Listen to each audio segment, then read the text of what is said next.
Well, how can I help you today, young man? Evening, sir. My name is Gage Hurley. I'm actually looking for a town called Moonset.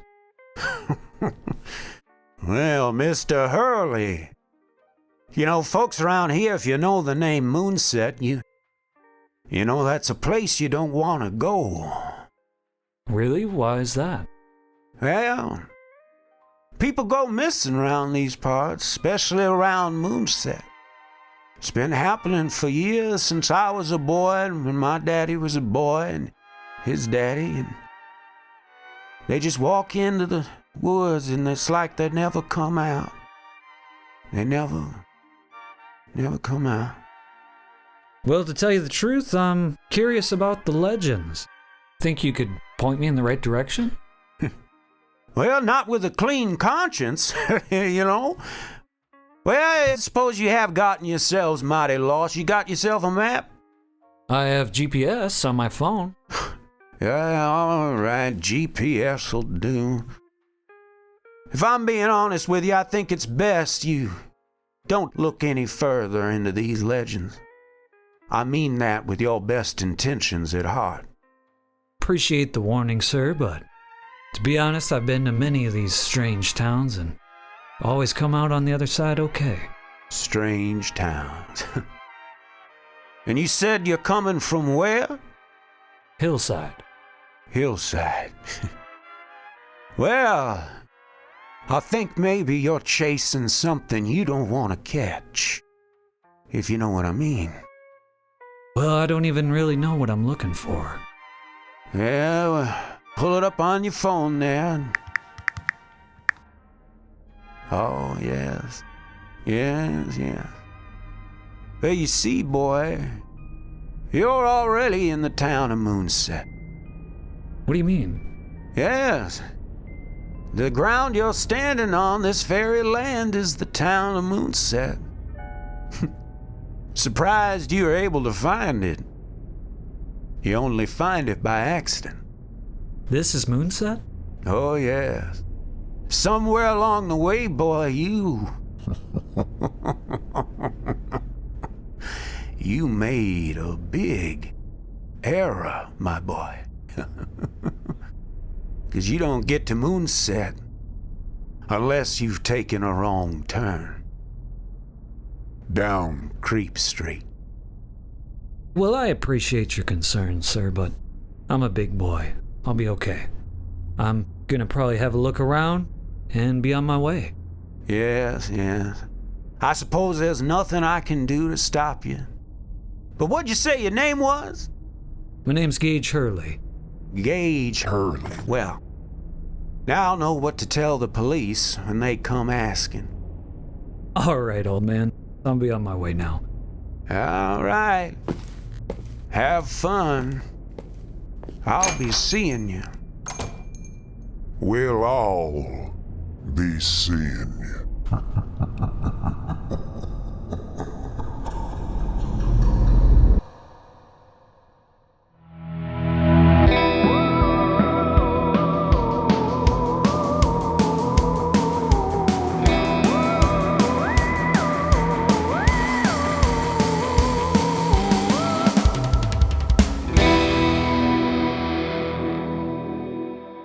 Citizens of the Milky Way, my name is Dylan Hackworth, And I'm Gage Hurley. and this is the Reborn Creep Street Podcast. Yes.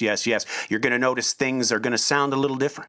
They're going to feel a little different. They're going to feel bigger, fuller. And Gage is someone even if you don't know him, you kind of already know him, because Gage is actually the composer of our theme song, a lot of the music we use within the show, the outro. So in a way, you've already known him.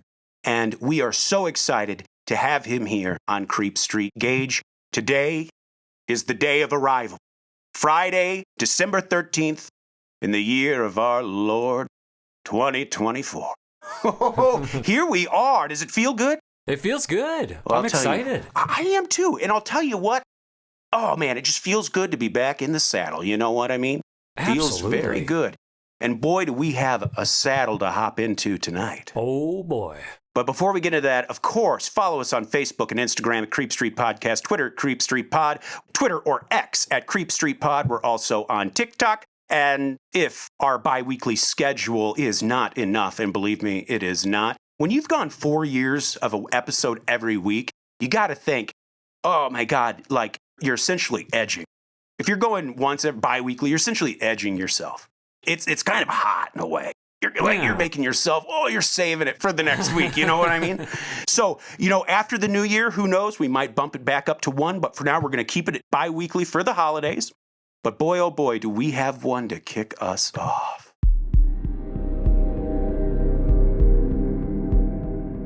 Gage, citizens, for those listening around the galaxy, today's episode is Terror in the Berkshire Mountains. And very quickly, let me give you my sources. The first was a book called Ghosts of the Berkshires by Robert Oakes, and then, of course, the old stalwart Brent Swanser at Mysterious Universe with an article called An Odd Case of a Creepy Abandoned Notebook, Bizarre Disappearances, and Strange Mysteries in the Woods. Now, oh boy, buckle up, gang, because this is one of those, okay, Gage, a lot on Creep Street we have talked about, one, national parks, which I believe the source does say that this, because parts of the Berkshire I think are in a national park, some aren't, but I think this portion took place in a national park. And we all know, even though we haven't explicitly covered it yet, but disappearances in national parks, it's an alarming rate. In fact, when you actually look at the data, it goes beyond just fishy to the point of like, there is something happening at national parks. Now, theories abound as to what that may be. Now, some think that maybe extraterrestrials, our government cut a deal with extraterrestrials that, hey, if they're going to mess with humans, they have to do it within the confines of these national parks. Maybe that's why people go missing without a trace. Who knows? Maybe it's spirits in the woods, because as we covered in our Ghosts of Appalachia, we know they say if you hear someone call your name in the woods, no, you didn't. So, let's get this started.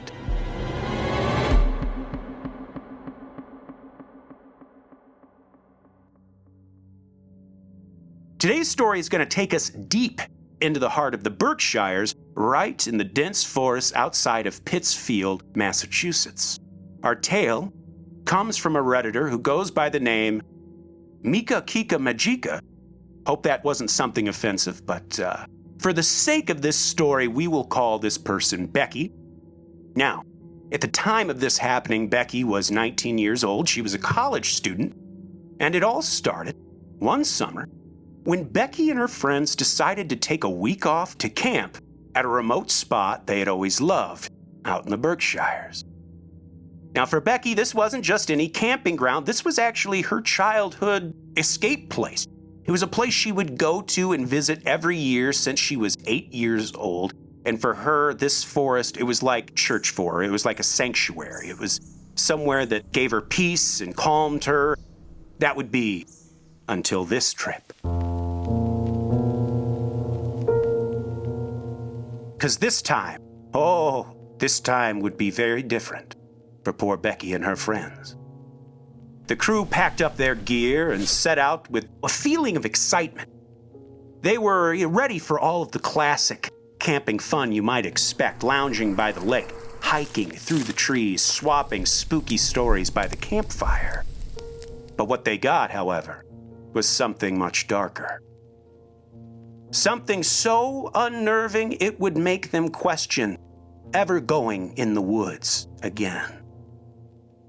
Things were about to get dicey in the Berkshire Mountains. For the first 3 days, all was good, which one heck of a camping trip. First 3 days out there alone. Becky and her crew, they were living their best lives, as they say. It seemed like the ideal camping situation. Crackling campfire, refreshing swims in the lake, and long hikes with stunning scenery. It was the kind of trip where everything just feels perfect. What could possibly go wrong? What could possibly go wrong? Well, we're about to find out, because all of those good feelings were about to go bye-bye from the Berkshires. By day 4, they had decided to, crank this adventure up a notch. Instead of sticking to the beaten path, Well, who was the poet said, take the road less traveled? Was that Robert Frost? I don't know. But whoever said it was never in the Berkshire mountains, because that'll get you fucked up. Taking the path less traveled in this area, that'll get your ass handed to you. It's less traveled for a reason. It's less traveled for a reason, absolutely. There's a reason why there's guardrails at the side of the highway. It's because off of that is definitely the road less traveled. Exactly. So, by day 4, like I said, they wanted to make this a little more interesting, so they headed off of the regular trails and went into uncharted territory, into the real wilderness. And they were equipped with a map, a GPS, and enough snacks to fuel them on their trip, so they felt ready and confident to face whatever may come their way while out there. After all, the area was supposedly fenced in by a national park, so they figured, how lost could we really get, right? But not everyone was feeling those good vibes that Becky and her other pals were laying down. One of their crew, we'll call Steve, decided to sit this one out, claiming he had a stomachache and he was down for the count. While Steve stayed behind, the rest of the group ventured deeper into the woods, their spirits high and their curiosity leading the way. But little did they know, that choice to stray from the trail was an awful mistake. Things soon turned very, very bad for Becky and her friends. At first, the group's off-trail adventure seemed harmless. Just some pals having some harmless fun in the dense Massachusetts woods. But as they ventured deeper, the atmosphere began to shift. The first sign that something was off came when Eileen, one of the other members of Becky's group, stopped in her tracks without warning. She swore she had heard someone whisper her name, soft and unsettling. Whispers were still coming from somewhere in the stillness of the forest. The group tried laughing it off, nervously of course, and tried to shake their unease. But then Tyler, another member, had wandered off briefly before rushing back to say he'd seen something, a shadow darting between the trees. It was quick, human-like, but not quite right. It's that something we talk about on Creep Street a lot, Gage, is that uncanny valley. It's hard to explain. You know it when you see it. It's that something, it looks like something, but it's off enough that it triggers sort of a fight or flight response. Something like Michael Myers' mask, how it's human-like, but there's something inhuman about it. Or, there's 1,000,001 examples. Just go look it up and you'll see what I mean. Nervously, the group immediately tried to rationalize what Tyler had seen. Maybe it was another camper, some kind of animal maybe. So together they pressed on, trying to keep the mood light. But then came the sound of distant bells. It was faint, but chilling in the otherwise silent forest. They joked about how it was probably someone walking their dog, but that didn't explain why the sound seemed to follow them, always just out of sight. Despite these strange happenings, there was an almost thrilling excitement in the air for them. Like, yes, it was spooky, but hey, they felt safe being with each other, and the eeriness kind of made the adventure a little more exciting. Becky, in her post, would describe it as such. It wasn't just creepy anymore, it felt wrong, like the forest itself was watching us. About 3 p.m., we finally found something interesting. We found these cool structures that were made out of sticks and stretched into circles like 2 to 3 feet in diameter. Some were on the ground and some were hanging from the trees. We also found a few nest things around the bases of trees, like the sticks and branches had fallen in a circle pattern on the ground. Eileen, of course, was freaked out and wanted to go back, but Jacob and Tyler had found some wood and stone steps carved into the ground like they do for some hiking trails on a hill nearby. We also found some old wood railing, like what you would find next to, inclined trail. We figured it was part of an old hiking trail, and Eileen decided that the weird stick things were from people who had found the old hiking trail. So we agreed, even though we weren't sure. All right, getting big like Blair Witch vibes, right? Yeah, absolutely. I mean, the stick stuff kind of reminds me of some sort of ritual. It evokes some sort of like pagan, and granted, pagan doesn't mean bad, or pagan if it was some sort of a pagan ritual or some sort of a offshoot of a pagan religion or something, but it could also be something freaky too. Right. It could also be something bad. There's something off-putting about it. It's almost like nature is giving them a warning sign. And you don't want to ignore those warning signs. That's right. Mama Nature will paddle your bottom. The group is trudging through the woods, already on edge, as you might expect, between the whispers and the shadows and the bells, and as if that wasn't enough, they came upon something completely unexpected. An old, forgotten, weed-covered shed that looked like it hadn't been touched in years. But why here in the middle of this woods? Just an abandoned shed, and despite its age and its structure was surprisingly intact, almost as if it had been left there on purpose. Naturally, the group found themselves too curious to turn away, so they examined the shed, and when they tried to get inside, they found that the door was locked from the inside, and every window nailed shut. Now, how does one do that and then get out of the shed unless, maybe you dig a tunnel out or whatever? But it's locked from the inside, and all of the windows nailed shut from the inside. So, who or what locks themselves inside a shed and nails it shut? So this means it couldn't even have been something like they trapped something in there, because it would then be locked from the outside. This is something or someone that purposely locked themselves inside. It almost gives me who knows if that's what this is, but it almost gives me it's like what you would do if you knew you were a werewolf. If you knew something was coming that was going to make you dangerous. Right. Or I guess if you wanted to keep something out, that makes sense. But this thing is still actively locked, and it looks like it hasn't been touched in years. So, would this someone be inside? It gave them all chills, to say the least, but instead of turning back, which they probably should have done, they decided to open one of the windows. One of them had a single nail holding it shut, and with a little bit of effort, they were able to wrench it open. And at this point, you can imagine that tensions were palpable. What could be hiding inside of this shack in the woods? Becky describes the moment that they stepped inside. It was quiet. Too quiet.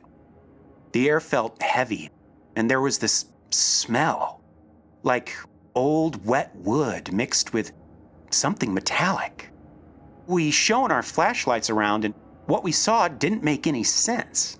It smelled terrible in there, a mix of rust and dead leaves and something sour. We looked around, and the boys turned their flashlights on since the inside didn't provide a lot of light. Inside there was a gross wooden chair, a pile of dusty and nasty-looking blankets, a wooden table that was turned on its side, a few small bones that we thought or hope were from animals, and tons of leaves and dirt on the ground. There were handprints and footprints everywhere, and probably a couple of needles. So we definitely thought some person that was just passing through the area, someone who's traveling on their own, I don't know what the right word is. Maybe they posted up there for a while, but the place was still locked shut from the inside, and there's no one in there. Tyler disagreed and thought maybe some sort of cryptid had made a nest out there. Eileen punched him and left the shed, and of course, we ripped into him for being a dick. He said he was serious and said the bones and how it was locked are creepy as hell. He said all of the stick sculptures and shit were weird and not something a person would do, not something a normal person would do. He wasn't afraid at all and said since we're on the grounds of a well-known and popular campground and how it backs up into a national park are all signs of something living here. He then changed his mind about it being a cryptid and decided it was just probably someone trying to be weird and scare people away who would happen to stumble across this old shed. So we continued to explore, still calling Tyler an asshole and joking around and harassing him to lighten the mood. We shifted through the blankets and leaves and found a few half-burned candles and a used-up emergency flare and a few burnt matches. And then I found the notebook. The notebook? Oh, yes. And we're not talking about Rachel McAdams. Not talking about Gosling. This is the kind of notebook you don't want to rent on a weekend. The poster went on to describe this strange notebook as, quote, one of those little mini composition notebooks you can find in any office supply aisle. The outside of this journal was dirty and scratched up, and she opened the notebook to find what she called, quote, frantic writing. Feeling rightly freaked out, she called her friends over, and she described it saying, it was dirty and scuffed, and it had frantic writing inside. I called out to my friends, and we started going through it. It was freaky as hell and read like a diary from a horror movie or something. We all got super freaked out, and Jacob threw it at me to take it back to camp with us. We didn't feel safe going through it there. Okay, now this notebook is where things ramp up a little bit. Eventually, the rattled group would make their way back to their camp. Becky, she just couldn't shake the strange feeling of danger lingering from what they had encountered and all the strange stuff they had seen and heard along the way. But things were about to get a whole lot creepier when the group decided to have a gander inside of this mysterious journal that they found in the shed. I mean, think of how many tales open like this. Evil Dead comes to mind the most. Right, absolutely. Right? I mean, this is some, like, undead shit, you know. I mean, it sounds exactly like a typical horror movie. It truly does. It truly does. The first few pages, you see, they seemed harmless enough. Written in the voice of a 14-year-old girl named Cassie. She talked about typical camping stuff, roasting marshmallows and hiking with her family, and all of the usual things you do on a camping trip with your fam. But then it was like a switch was flipped, and the tone of the entries began to grow darker.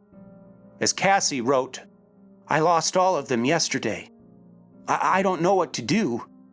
I don't know if anyone will find us. I don't know where I am or where to go. I'm so scared. I don't know what to do. If someone finds this, you have to know what happened. Okay, so right there, you're thinking, what happened to the family? Something bad's going down. Why was she so panicked? And also, why was it her, meaning she lost them? So does that mean she wandered off, this 14-year-old girl? Or were they taken? I would be like, okay, we got to start wrapping up camp, maybe take this into the police, see what we can do. Definitely the end of the camping trip for me. For me, at least in terms of the good vibes, that's for damn sure. But it only got stranger. Cassie described what she and her family had started noticing as, quote, weird stick spirals everywhere. Sticks around trees. So it's kind of a story within a story. Not only are they reading this creepy thing in a notebook about what happened to this girl, they're noticing the same signs she wrote about. It would almost be like You're walking through the woods, all these creepy things happen to you, and then you find a notebook that almost perfectly narrates what you just experienced in a weird way. Not exactly, but they are experiencing the phenomenon that Cassie was reporting. Very straight. So already that's got to put you on edge because it's like, oh shit, this is not like, if this is a joke, it's a pretty goddamn elaborate joke. Nails shut up, shed from the inside, right like a 14-year-old girl. Like, this is a pretty advanced prank, if a prank. Yeah, either way, red flags all around. Red flags. It's time to get the hell out of there. Throw those flags, blow the whistles. She also mentioned in her writing finding footprints that didn't belong to any of them, and hearing the unmistakable sound of sticks cracking, as though someone or something was following them through the woods. The group all felt a collective shiver when they read Cassie's words. Was Cassie's story actually real? What happened to her and her family? And who or what was leaving those spirals of sticks and those footprints? The writer of this journal, Cassie, continued, "My brother Levi touched one of the spirals and got a rash a few minutes later. We saw an old cabin in the distance, but decided not to check it out in case it was dangerous. We went back to camp and it got really, really dark out, and we couldn't see the stars or the moon, and Dad said it wasn't supposed to storm, so we went to bed and we heard footsteps outside, but Mom and Dad didn't see anyone. Levi's rash got worse and Mom put ointment on it. The footsteps lasted all night. I thought I heard breathing too. The rest of them couldn't hear it. A few times, there were bells, just short little rings, like a dog bell or something. I went out to pee late last night and I saw a shape in the woods. I was so scared. It looked like a person in a hoodie. I told my mom and dad, and Dad went out with a flashlight but didn't see anything. They said we could leave in the morning. The night lasted so long, none of us slept. The sun finally came up and we got up to pack our stuff. There were footprints all over the camp in the gravel and dirt. There were more stick spirals. Daisy started to cry and Mom put her in the car. It was foggy out, like it usually is in the morning, and the sky was overcast. We took a while to pack up, and Levi noticed we couldn't hear any birds or cicadas. Everything felt muffled. We packed up. Dad left to go down the road to check out. He was gone for hours. Mom started to get scared, and we tried calling the office, but just got a busy signal. Daisy was crying, and Levi and me went to the lake a few feet away, and we sat there for a few minutes. We said how weird this was, and we just wanted to go home. We wondered where Dad was. It got cold, so we went back to the car and got our jackets. So literally, everything they've experienced, and keep in mind, the silence, typically something, which is interesting, experienced during UFO phenomenon. Very fascinating there.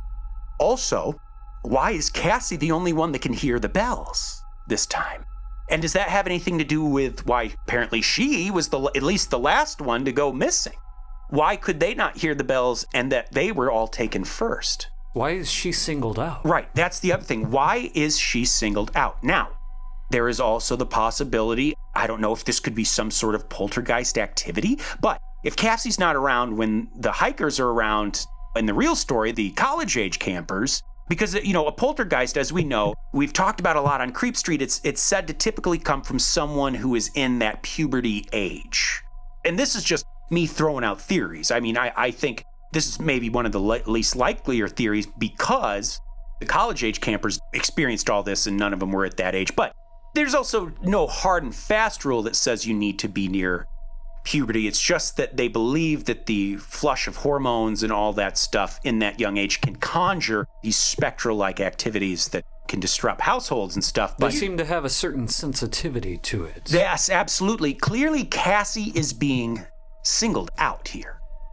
As the group continued to read Cassie's journal, it revealed a terrifying sequence of events that made the group realize they had stumbled onto something they would soon wish that they hadn't.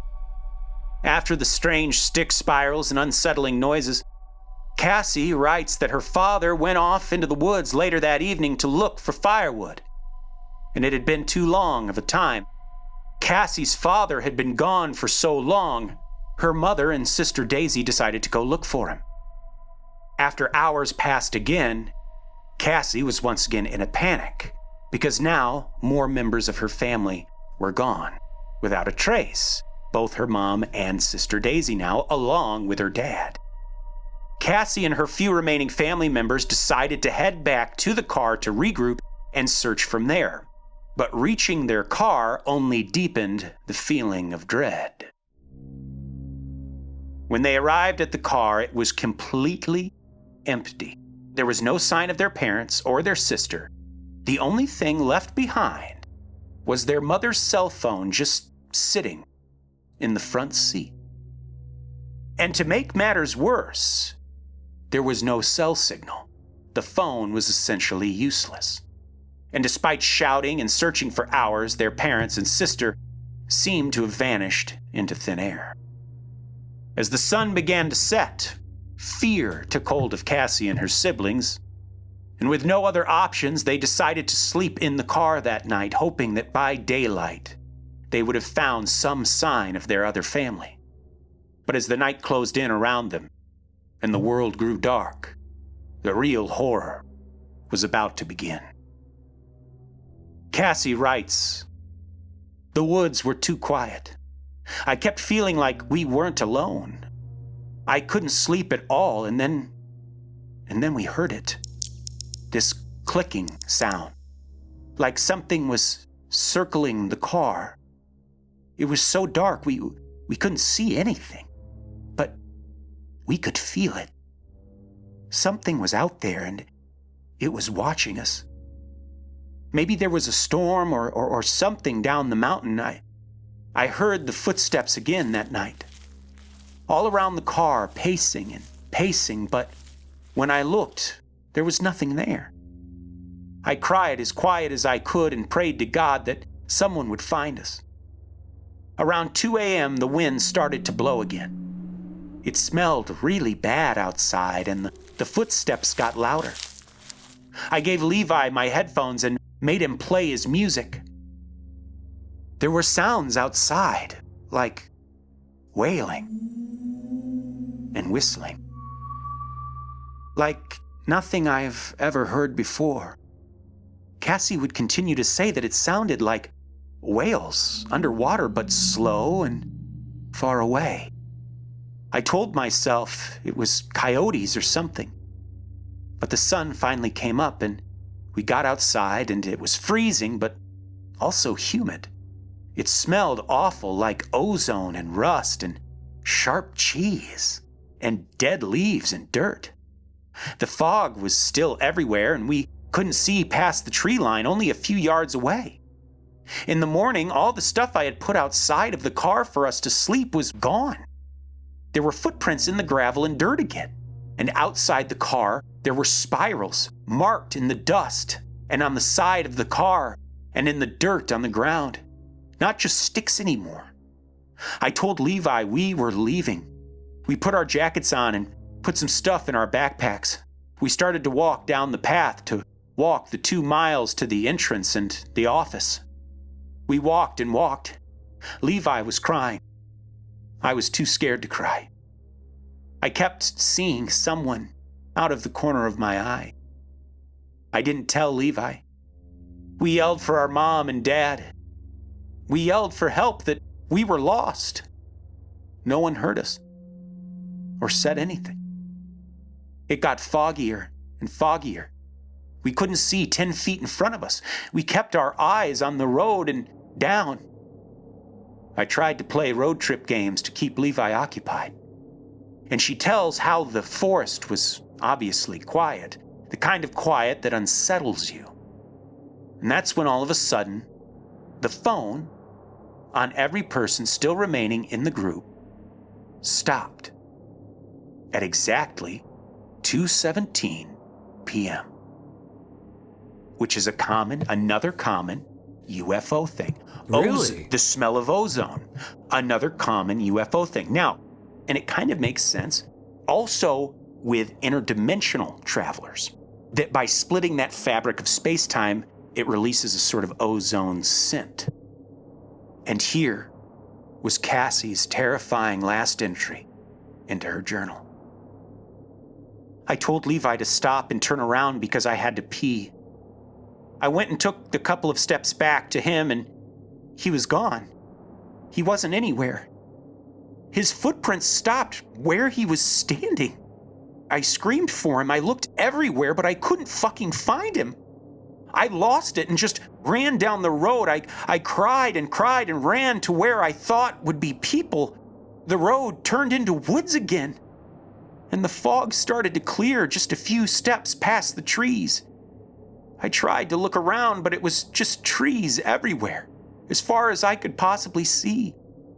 I had just taken a few steps into the trees, but it was just trees everywhere, like I had been teleported. I just started walking again. It started to get dark. I was walking for hours. My feet hurt, and I know I had blisters. My back hurt, and my face, it was raw. It got darker. The sky turned purple, like sunset behind the clouds. I heard the sticks snapping again. The air was still cold and unbearably humid. It was dusk. And fuck, I was right back to where we were 2 days ago. The stick spirals. The bent trees. I saw the cabin again. This time I went to it and hoped this was some sort of crazy, realistic nightmare or a prank or just something, and this was familiar. The door was open and there was a table and a chair inside and leaves everywhere and dirt and stuff, and I locked the door and sat down and got this notebook out of my backpack, and I turned on my flashlight. There wasn't enough light outside. I didn't know what to do, so I started writing. I had a few candles and a flare in my backpack, so I lit the candles. Notice this is everything they found: the blankets, the notebook, the candles, the burned candles, all of this stuff. It never got any darker outside, but it's dark in here. I can hear the footsteps again. I don't even know if I'm scared anymore. I'm just tired and I want my mom. I want my dad. It's not fair. Fuck, there's something outside it.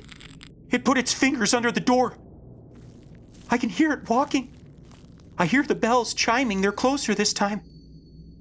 My name is Cassandra Rupert, and I am 14. My mother is Elaine Rupert. My father is Kevin Rupert. My brother is Levi Rupert. My sister is Daisy Rupert. We went camping on June 27th, 2019. Please find us. And that is where the journal stopped. So now back to Becky and her friends. The very next morning, this group, because of course they read that in the journal and they're like, what the fuck? And literally it all lined up with what they found. Half-burned candles, blankets, all this stuff. Here's the thing, nailed shut from the inside. But where did Cassie go? It doesn't make sense at all. It was still locked, so even if something got her, it didn't rip the door open or break the window to get in. Right. That's the things on about, it's those little things that, like, I've always been drawn to the most, about creepy stories. It's when one thing doesn't quite make sense. When it's not quite a UFO story or a ghost story or a cryptid story, and there's always that one or two elements like that. It's like, but everything was still locked from the inside. Right, it's a real mystery. It's like you'd have to be David Blaine or somebody to David Copperfield to get out of that thing without opening it. Right. And like I said, unless you dig a tunnel, but I'm guessing 14-year-old Cassie did not dig a tunnel. And if she had, they would find the tunnel, conceivably, right. Right? So the very next morning, the group, they called the forest officials. This is the group we started with, the college kids. What are they still doing there? Which, Jesus Christ, right? I mean, I know at night you probably don't want to hike, but I would be, I don't know. I'd find a way out. Yeah. So they take this mysterious notebook to the forestry officials, and of course the forestry officials realized, okay, this seems like a pretty serious situation, so they called the Pittsfield Police Department. And they would meet them out at that shed on ATVs. And here is what Becky said happened next. It took about half an hour to get to the trail from the office with the ATVs. We got to the trail around 10 a.m., I think. Between all of the traveling and the talking and communication, we stopped at the section of the trail where we left it and the officer at the front, with Jacob, we were in the middle, stopped to write the details down and send the location to the FS base and to the cops so they would know where we were. After he was done, Tyler hopped up to the front ATV and we all followed their lead. We trusted them to remember where we were going, so the rest of us just kind of chilled and talked to the officers we were with. About an hour and a half later, we started to see stick spirals and piles. Sheriff Grady, who was with the police department, said, "Damn, that's crazy. Who would put all their time into doing something like this?" I don't remember how long it took us to get to the shed. I was nervous, and my heart was pounding the whole time. Ben held my hand as we got closer, and we were both freaked out. As we crested the ridge, we could see the shape. The radio buzzed as the officer at the front, Officer Skagway, I think, asked us all if that was it. Grady looked at Ben and I, and we both said yes. Officer Skagway got our confirmation, and we kept going. We got up to the shed, and the ATVs all pulled around it. It didn't look as scary as I remembered. I think the notebook and my apprehension made it out to be worse in my memory. The officers all got off their ATVs and told us to stay in the carts. We absolutely agreed and stayed where we were. They went in and poked around for a few minutes while we waited. Ben and I talked about what we thought they were doing and what we thought would happen. We tried to keep it light, but we were both freaked out. Eventually, the officers all came out, and Officer Skagway grabbed his radio again, and he called the FS base and the cops and told them our exact location and what was around and how to get here. And then he told us to go back to the base and wait to give our statements. So after this, the group was questioned, and it came to light that the Rupert family had indeed gone missing. So a huge search party was assembled, but what the investigation turned up was even stranger. Becky writes, "The cops and the feds searched every square inch of those woods out for a 10-mile radius and found a few disturbing things, but no sign of the family. They found an older car abandoned about 4 miles north of the spot where they disappeared, well off the roads and in a strange place. It had been there for several years, but was a newer model, which was extremely strange. It also had a tree growing through the middle of it, as if the car had just phased into the tree." So think about that before I continue on with her statement. We're smelling ozone. That also comes up in what we refer to as time slips that we've covered. It almost seems like there's a loop out there. Remember, Cassie wrote about walking and then ending up in the same place, kind of like Blair Witch in a weird way. But somehow this car, which was a newer model, was able to have a tree. A tree takes, to grow through. I mean, that would take years upon years upon. I mean, we're not given specifics on how big this tree is, but, they said it was literally like it phased into it. Like this thing didn't crash into a tree. It's like it warped around it. So it implies, you have this mystery of a newer model car that appears to have been there longer than the car would have even been around. Right. It's like it just popped into existence. Exactly. It's like it popped in one time era and into another. It's almost like, well, maybe Cassie and her family are still alive, or we're still alive, but maybe in a different era or a different version of reality. They might be right next door in another dimension. Right. So, Becky writes on. A few days later, After that report was released, a few boys, who I won't name, from a neighboring town decided to trek into the woods to see the car for themselves. And you guessed it, they didn't come back. Their parents were frantic, and a new search was put together, and they combed every inch of the woods together. They didn't find anything until they got within a 4-mile radius of where the Ruperts originally disappeared. They found more of those fucking spirals, the biggest one being 10 feet in diameter. 10 feet! There they found what looked to be human hair, braided through the twigs and branches. And I should add, none of the twigs or branches were bent or cracked like what usually would have happened with wood when you bent it. It was all gently sloping like it was grown that way. So they tested the hairs and found that it was from 5 different people, 2 unknown, and the other 3 belonging to the missing boys. So it was like it was added to this collection. She writes on, there was a panic. People were terrified and had no idea what to think. I didn't even know what to think. At this time, I was still at home, but I hadn't left the town's limits. I'm not superstitious. I can't even say I'm all that religious. I tend to try and think practically and logically, but this had me stumped. I don't think people could have done this. But if not people, then what? There were so many people involved in the investigation. A curfew was set after the hair was tested, and at least for people under 21. My friends and I were terrified something would happen to us too. After all, we had been into those goddamn woods. Was whatever was doing this after us too? Did it remember?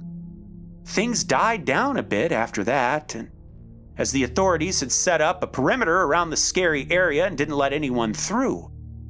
Obviously, the campground was shut down and the national park closed until the investigation could be finished.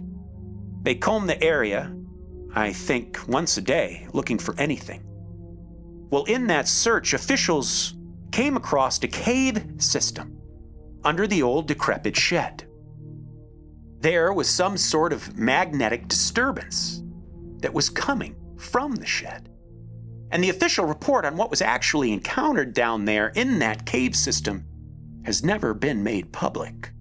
But wouldn't you know it, there was another disappearance that happened while all this was going on. Becky writes, a few pets went missing in the subsequent weeks, and then another person. But she came back. I'll call her Leah. She was a bit of a vagrant in her early 20s from a not-so-nice part of town. Somehow she got past the blockade while drunk and disappeared. Her boyfriend reported her missing. She had her phone on her, and they were able to track it to the last ping to the entrance of the caves. The search was renewed, and this time with another place to look. They even brought in some sort of fancy heat-seeking thing in a helicopter. They used this because they knew she was still alive, as her phone would move around every once in a while. That's what I was told, at least. They were able to see everything from bears to chipmunks. They live-streamed this, which was kind of cool, as we saw a mother bear and her cubs and a bunch of more wildlife, a large herd of deer, and a few cold spots they tried not to mention.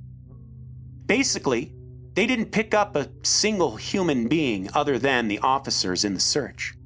Then, 33 hours after that last ping, they found her.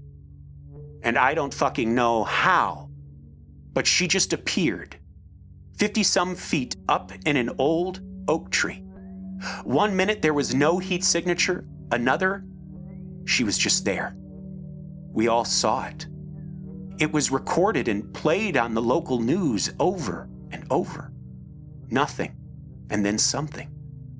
So they brought her back, and it seemed she was completely catatonic for a few days. No one saw her. No one heard from her. No updates until she just woke up. And she couldn't remember a thing. She said she was drunk, and she wandered away from the bar and passed out in the woods, waking up in the hospital. She had no idea that she had been gone for 2 whole weeks. And the weird thing? She was perfectly healthy. Still had food in her stomach. Even her blood alcohol content was still as high as it would have been if she had been gone for just that day, not 15 days. It's all as if Leah had slipped out of time, returning 15 days later. Then, Cassie's body, the body of the 14-year-old girl who wrote in the journal, was found. And it is not pleasant. Here is what Becky says happened. I'm nauseous just thinking about it. They found Cassie Rupert. They officially said that her body was found. They didn't say in what condition. But Detective Yelkin told me the truth, off the record, and I was told never to tell anyone. But I just couldn't. They found her fused in a tree. Her body was fresh. She hadn't been dead for long.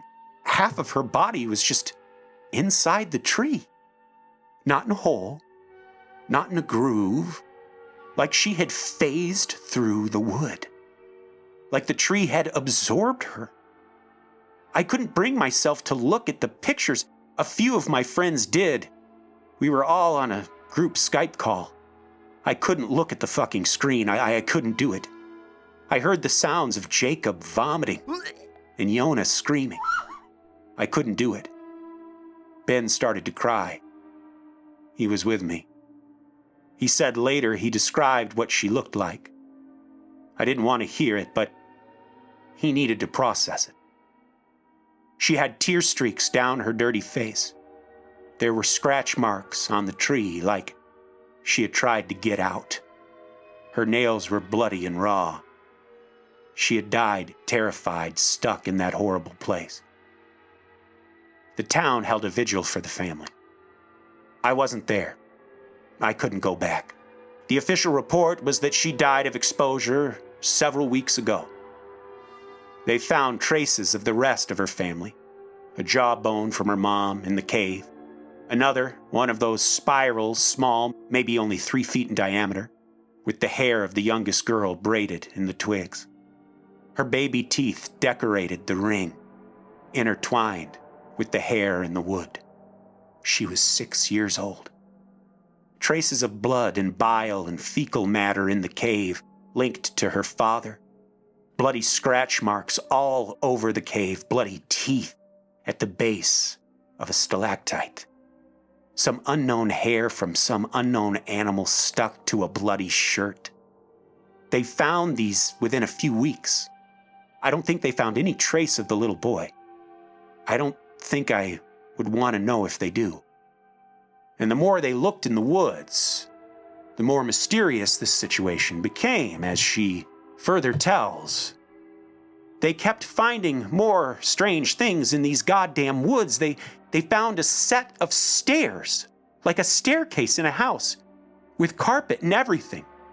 They had no idea how that could have gotten out there. They tried to keep it quiet, but we heard. They said it must have been some sick prank. They found more of those spirals in varying sizes, some as small as 3 inches and some as large as 8 feet. They found scratch marks on trees that didn't belong to any animal native to the area. Some people reported seeing lights out in the woods late at night, but with time, things started to settle down. There was a long stretch when nothing abnormal happened. They eventually pulled out the extra patrols and officers, but kept the area cordoned off and monitored. No one is allowed up there without express permission and supervision. Nothing else came out since late October. Now I'm just trying to recover. This ordeal has changed my life, and it's made my mind more open to unknowable things. The world is much bigger than we thought. There are things out there we don't understand. There are just things out there we should be afraid of. I don't think humans are at the top of the food chain, and I don't think we should pretend that we are. We are as temporary and as vulnerable as anything else. Be careful out there, guys. Be safe. So, Fascinating. once again, it's playing with all of these things. And here's the thing, the body of the girl was fresh. Yeah. And it said that the notebook and stuff was like years old. And then that one woman who lived was gone for 15 days. When they found her, her blood alcohol content was as high as it would have been. Still food in her stomach. Still food in her stomach. Like that's wild. It sounds like some sort of a time slip that is somehow tied to some sort of creature. Yeah, that seems like the most likely explanation here. Right? If any explanation at all. I mean, whether it's extraterrestrial or cryptid or interdimensional, whatever, it seems like whatever this effect is, this time dilation, is somehow attached to some sort of entity out there in the woods. yeah, and I mean the things like the body being warped into the tree, just like Yes. the car, and the staircase being found. These are things that don't just find their way into... Yeah. Little girls don't just wind up fused into a tree. It's like, a topic we have not covered yet, but the Philadelphia experiment, where, it was this supposed government teleportation or time travel, whatever experiment. And it was apparently somewhat successful, but when it came out the other side, many of the men were fused to the ship. And it sounds something like that. Like this is some sort of a interdimensional thing that is attached to an entity. And it's so weird that it's all happening to them at the same time, too. Yeah, all of these things on their own are weird enough, but you try to come up with something that connects these events, these things that they found in the woods. And the only thing that seems to tie them together is the time disparity. Yes. There was something about time that affected all of them. You could also bring up the fact that the cabin is locked, nailed shut from the inside. How does one get out of there is something we've been talking about this entire time. Right. Without leaving a trace. I mean, that also seems to be some sort of time dilation. Exactly. And we know, as Cassie, her last few things, she talked about a claw or something reaching. So it must be somehow tied to some sort of entity of some kind. The clicking noises is a very common thing amongst UFO encounters, like especially with mantis-type UFO, something that was covered in our last episode, or mantis-type extraterrestrials. I mean, the fingers under the door, the clicking sound sounds like a scene right out of Signs. Yes, remember Signs? We watched that earlier. Yes, we watched that, a month or two ago, and oh man, what a great movie. And that scene is so great. But you know what, folks? This took place near the town of Pittsfield, Massachusetts.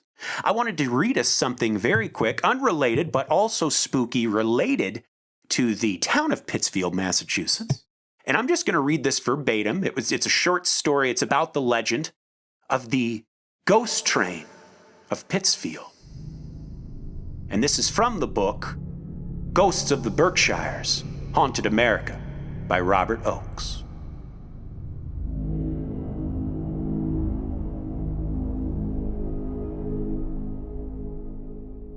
There's something ghost-like about trains. They come to us from beyond. They pass us by and disappear again into the unknown. That eerie, distant whistle, that ominous oncoming light in the sudden dark, and silence that follows their passing. All of it seems otherworldly when seen from a certain point of view. Maybe this air of mystery explains why there have been so many stories about ghost trains over the years. The Berkshires has its own, the Phantom Train of Pittsfield. The year was 1958 and the place was the Bridge Lunch Diner, which was formerly located at the intersection of North and Eagle Streets. In the tiny 18-seater, which was perched on the railway bridge at present-day Sawtile Park, owner John Quirk and several lunchtime customers was startled by the sudden appearance of an old-fashioned steam train barreling east towards Boston, down the seldom-used track. Witnesses reported seeing a baggage car, 5 or 6 coaches, and a coal car so clearly that they could see the glowing embers. When reports of the incident started streaming in, Railway officials insisted that no such train had run on the line that day. In fact, they said no steam engine had run through that region in years. From the overpass at present day, Sawtelle Park, many were startled to see a steam train barreling east down the track, courtesy of Robert Oakes. Nevertheless, 1 month later, witnesses again reported seeing a steam engine speed by the diner beneath the Bridge Street overpass. And again, train officials dismissed the reports, but the story began to spread. Many said it was the ghost of a passenger train that collided with another in 1865, killing 11. Others connected it to an 1893 incident in which a train bound for Boston was crushed by a collapsing bridge near Chester, resulting in the deaths of 14 souls. Wherever it may have come from, the spectral train did not reappear that year. And indeed, there have been no more credible reports of sightings since 1958. But the story of the phantom train still echoes like a distant whistle through the Berkshire hills.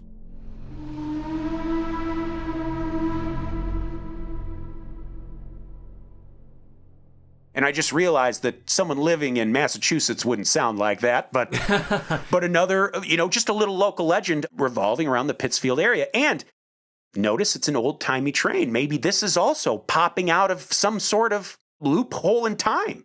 Maybe it's not a ghost in the sense we think, but a ghost train in what we think of as the traditional sense, but maybe it is stuck on a loop.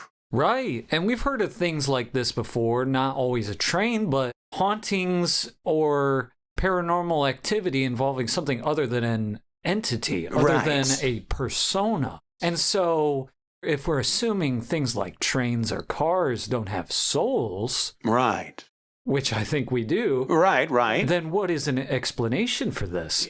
And it goes back to the time dilation. Right. And if it was something in terms of a ghost, it would probably be residual, like a collection of energy, which maybe you might see a ghost. But yeah, you wouldn't think an intelligent haunting. You know what I mean? Unless the people on board the train are somehow intelligent. But why would, you know what I mean? Which is why it must be residual if I would think if the train's there. But who knows? I mean, I don't pretend to know the laws on which these things operate. But what a fascinating tale. Absolutely. And it's fun to just speculate about these things. Oh, yes. Possible explanations. But we don't really know. We don't know. And we don't judge. We don't know. We don't judge. And like I said, it's those little ingredients. The shed locked from the inside. Just how suddenly, like everything they were seeing, they saw. Like in this notebook. What a great story to kick us back off on. And I'll tell you what, Gage. I got a list of names I wouldn't mind locking myself in a shed with. Oh, yeah? Who's that? The names of our top-tier Patreon subscribers. Of course, the Dream James Watkins, the Finnish Face Via Lungfist, the Mad Marcus Hall, the Tenacious Teresa Hackworth, the Heartbreak Kid, Chris Hackworth, the Oh-So Suave, Sean Richardson, the British Bonebreaker, Bex Gray, the Notorious Nicholas Barker, the Terrifying Taylor Lashmet, the Count of Cool Cameron Corliss, the Archduke of Attitude, Adam Archer, the Sinister Sam Kiker, the Nightmare of New Zealand, Noeline Vivilli, the Loathsome Johnny Love, the Carnivorous Kevin Bogey, the Killer Stud, Carl Staub, the Firestarter, Heather Carter, the Conqueror Christopher Damian Damaris, the Awfully Awesome Annie, the Murderous Maggie Leach, the Sir of Sexy Sam Hackworth, the Evil Elizabeth Riley, Lauren Hellfire, Hernandez Lopez, the Maniacal Laura Maynard, the Vicious Karen Van Buren, the Arch Nemesis Aaron Bird, the Sadistic Sergio Castillo, the Rapscallion Ryan Crum, the Beast Benjamin Huang, the Devilish Chris Doucette, the Psycho Sam, the Electric Emily Zhang, the Ghoulish Gert Hankum, the Renegade Corey Ramos, the Crazed Carlos, the Antagonist Andrew Park, the Monstrous Michaela Schur, the Witchy Wonder J.P. Weimer, the Freaky Ben Forsyth, the Barbaric Andrew Barry, the Mysterious Marcella, the Hellacious Cale Hoffman, and Pugblorb, the Poltergeist. Oh, folks, listen, if you want to be just like that list of names, head on over to patreon.com/Creep Street Podcast for all sorts of goodies. And folks, let's welcome Gage Hurley to Creep Street. Thank you so much. It's been a blast. And I'm excited to keep this ghost train rolling. That's right. Choo-choo, motherfuckers. Citizens of the Milky Way, my name is Dylan Hackworth. And I'm Gage Hurley. Good night and goodbye.